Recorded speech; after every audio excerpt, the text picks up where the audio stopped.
সঙ্গে আছি। এই মুহূর্তে আমি কথা বলছি বাংলাদেশ বেতার খুলনা কেন্দ্রের সামনে থেকে।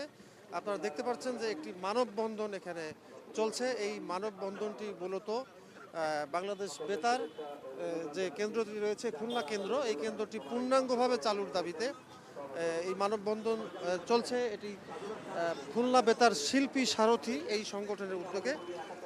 মূলত এই বেতারটি এখন সংক্ষিপ্ত রূপে চলছে। দর্শক, তার আগে আপনাদেরকে একটু জানিয়ে রাখতে চাই যে কি কারণে আসলে মানববন্ধনটি হচ্ছে, কেনই বা এটি পূর্ণাঙ্গভাবে চালু নয়। সেটি হচ্ছে যে গেল যে গণ অভ্যুত্থান, জুলাই গণ অভ্যুত্থানের 5 তারিখে খুলনার দুটি প্রতিষ্ঠান সবচেয়ে ক্ষতিগ্রস্ত হয়েছিল বিক্ষুব্ধ জনতার হাতে। সেটি হচ্ছে, একটি হচ্ছে বাংলাদেশ বেতার খুলনা কেন্দ্র এবং আরেকটি হচ্ছে খুলনা প্রেস ক্লাব। এই দুটি প্রতিষ্ঠান একেবারে পুড়িয়ে জ্বালিয়ে দেওয়া হয়েছিল। শুধুমাত্র অবকাঠামোগত কিছু চিহ্ন ছিল, আর এছাড়া কোনো যন্ত্রপাতি, মালামাল এগুলো কোনো কিছুই আর অবশিষ্ট ছিল না। বিক্ষুব্ধ জনতা এগুলো পুড়িয়ে দিয়েছে, ধ্বংস করেছে। তারপর থেকেই মূলত এই বাংলাদেশ বেতার যে খুলনা কেন্দ্রটি বন্ধ ছিল বেশ কিছুদিন।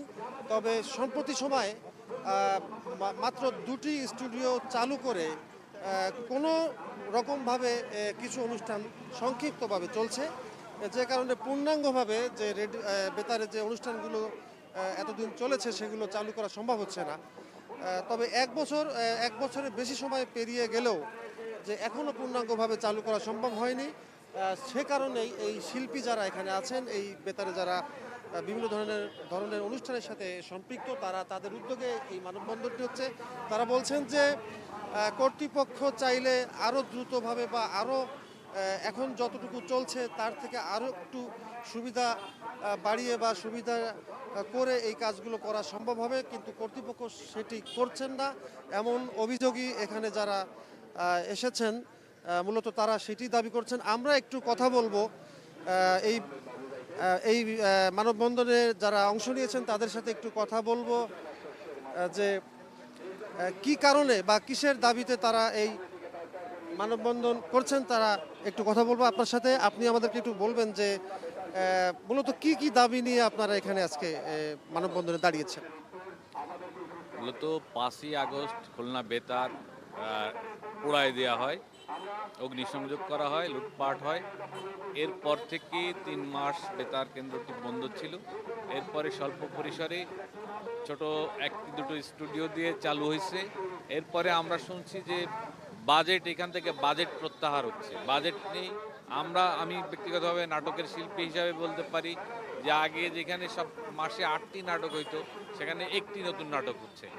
সো এইখানে যে প্রত্যেক নাটক, সঙ্গীত, অন্যান্য সকল আবৃত্তিতে সকল জায়গায় যে শিল্পীগুলো আছে তারা প্রোগ্রাম কম পাচ্ছে। তাদের এক ধরনের প্রোগ্রাম কমে যাওয়াতে তাদের আর্থিকও একটা সংকট তৈরি হয়েছে, যারা এর উপর বিশেষ করে নির্ভরশীল ছিল। এরকম অনেক শিল্পী আছে যারা শুধুমাত্র এই চর্চাটার ভিতরেই তাদের জীবিকা বা অন্যান্য কিছু নির্বাহ করে। সো এইটা এই এই যে যেখানে বরাদ্দ বাড়ার কথা এখান থেকে টাকা উইথড্র হয়ে যাচ্ছে। কর্তৃপক্ষ কি বলছে এটি কমে যাওয়ার ব্যাপারে বা বরাদ্দ প্রত্যাহারের ব্যাপারে? কর্তৃপক্ষ বলছে যে এখানে ঊর্ধ্বতন মহল, তো আমরা জানি যে ঊর্ধ্বতন মহল বলে আসলে একটা কি যে হয় আসলে এখানকার কর্তৃপক্ষের আন্তরিকতার অভাব আছে নিশ্চয়ই, না হলে। আরেকটি বিষয়, এখানে কি অবকাঠামোগত সে ধরনের সুবিধা কি এখন পর্যন্ত করা গেছে যে এই যে মানে সমস্ত বা সবগুলো প্রোগ্রাম আবারও এটি করা সম্ভব হবে, এরকম অবস্থা আছে কিনা বা কি অবস্থা এখন আছে একটু আপনি জানেন কিনা? আগের তুলনায় যেহেতু আগে 4-5টা স্টুডিও ছিল, এখন স্টুডিও যেহেতু 1-2টা, নিশ্চয়ই ওই সংকটটা আছে, কিন্তু আমরা এটা কাটায় উঠতে সক্ষম। আমরা ডাবল শিফট করতে পারি, অন্য বিষয়ে আমরা কাটায় উঠতে সক্ষম। তার কারণে তো অনুষ্ঠান বন্ধ করে দেওয়া যায় না। 8টা নাটকের জায়গায় 1টা নাটক বা অন্য সকল জিনিস কাটেল করা বা রেকর্ড চালানো, এটা তো আসলে এই শিল্পীদের উপর, স্থানীয় শিল্পীদের উপর এটার প্রভাব পড়তেছে। আমার মনে হয় যে এটা প্রত্যাহার না করা, বরাদ্দ বাড়ানো, যেখানে দিনে প্রত্যেক জায়গায় বরাদ্দ বাড়তেছে, বেতারের থেকে শিল্প সাহিত্য সংস্কৃতি চর্চার ক্ষেত্রে থেকে টাকা প্রত্যাহার হয়ে যাচ্ছে। এটা খুবই দুঃখজনক।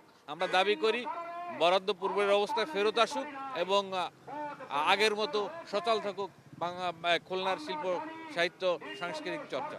জি, ধন্যবাদ আপনাকে। দর্শক, আমরা আরেকজন শিল্পীর সাথে কথা বলবো, যিনি মুস্তাক আহমেদ। এই বাংলাদেশ বেতার খুলনা কেন্দ্রে তিনি নিয়মিত একজন শিল্পী এবং জনপ্রিয় শিল্পী বটে। আমরা তার সাথে কথা বলবো, তিনি বলবেন যে এই মুহূর্তে কি অবস্থা বেতারের, বা আপনারা যে দাবি দাওয়াগুলো করছেন এই ব্যাপারে যদি একটু বলেন। অনেক দিনই বঞ্চিত, মানে আমাদের এখানে অনেক দিনই প্রোগ্রাম হয় না। 5 তারিখের পরে আমরা একেবারে সব শিল্পীরা বঞ্চিত, কোনো প্রোগ্রামই আমরা পাই না, অথচ স্টাফের বেতন হয়ে যাচ্ছে, আমাদের কোনো প্রোগ্রামই নাই। হ্যাঁ, টাকা ঢাকার থেকে যেটা বাজেট সেটা আসছিল এখানে, সে বাজেট কেটে ঢাকা নিয়ে গেছে। এখন আমরা প্রত্যেক শিল্পী আমরা বঞ্চিত, আমাদের কোনো কার কাছে যাব, কার কাছে কি বলবো, আমাদের সেই কোনো। এই যে টাকা ফেরত যাচ্ছে বা বাজেট ফেরত যাচ্ছে, এ ব্যাপারে কর্তৃপক্ষের সাথে কি কথা বলেছেন বা তারা কি বলছেন?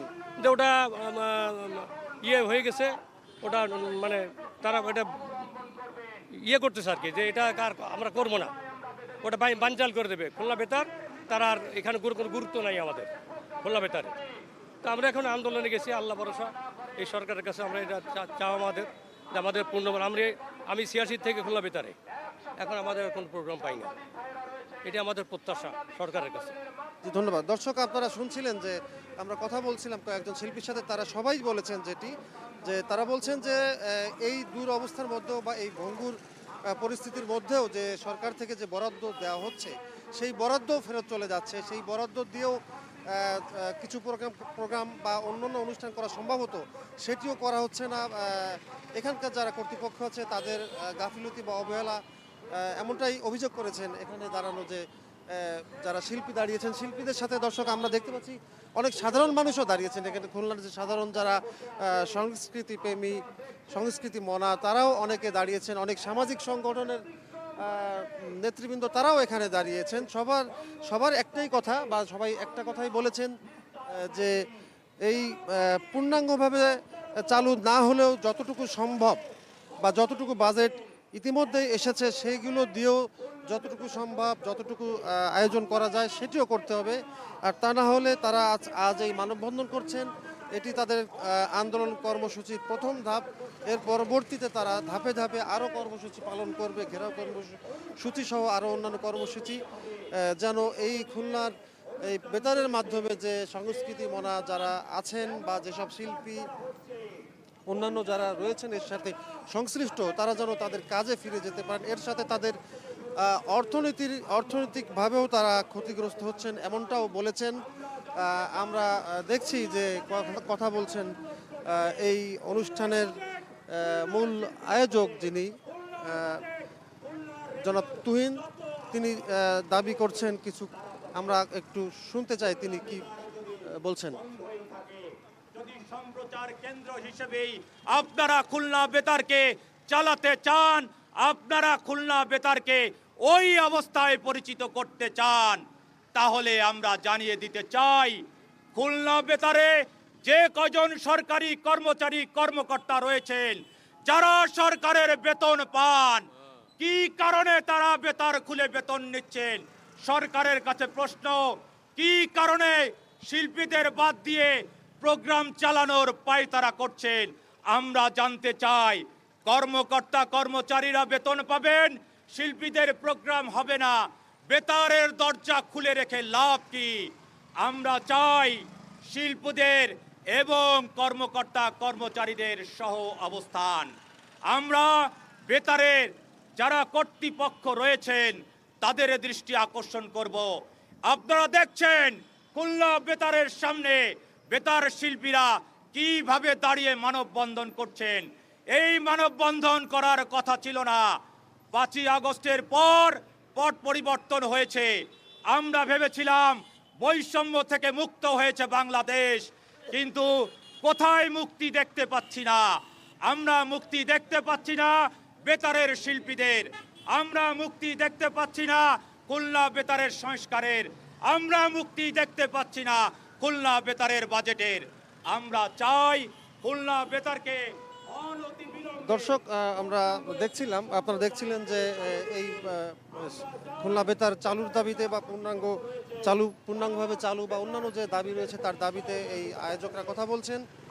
দর্শক, যেটি তারা বলার চেষ্টা করছেন, এখানকার যারা কর্তৃপক্ষ আছে এই কর্তৃপক্ষের উদ্দেশ্যে তারা বলেছেন যে তারা যে দাবিতে এই মানববন্ধনগুলো করছে অবিলম্বে সেই দাবিটা পূরণ করা হোক, কারণ তাদের দাবি যে এখানে কিছু বৈষম্য হচ্ছে, এই সীমিত সাধ্যের মধ্যেও অনেক কিছুই করা সম্ভব ছিল, তাদের জন্য সেটি করা হচ্ছে না বলে তারা অভিযোগ করেছে। তাই অবিলম্বে এই তাদের যে দাবি সেই দাবি অনুযায়ী যতটুকু সম্ভব, পূর্ণাঙ্গ না হলেও এখন যে কটি স্টুডিও চালু হয়েছে তার থেকে আরও একটি বা দুটি বাড়িয়ে, কিছুটা সুযোগ বাড়িয়ে এইসব যারা এখানে যারা দাঁড়িয়ে আছেন এইসব শিল্পীরা তাদের কল্যাণে কাজ করার জন্য তারা দাবি জানিয়েছে। তো দর্শক, খুলনা বেতারের সামনে থেকে এই ছিল সবশেষ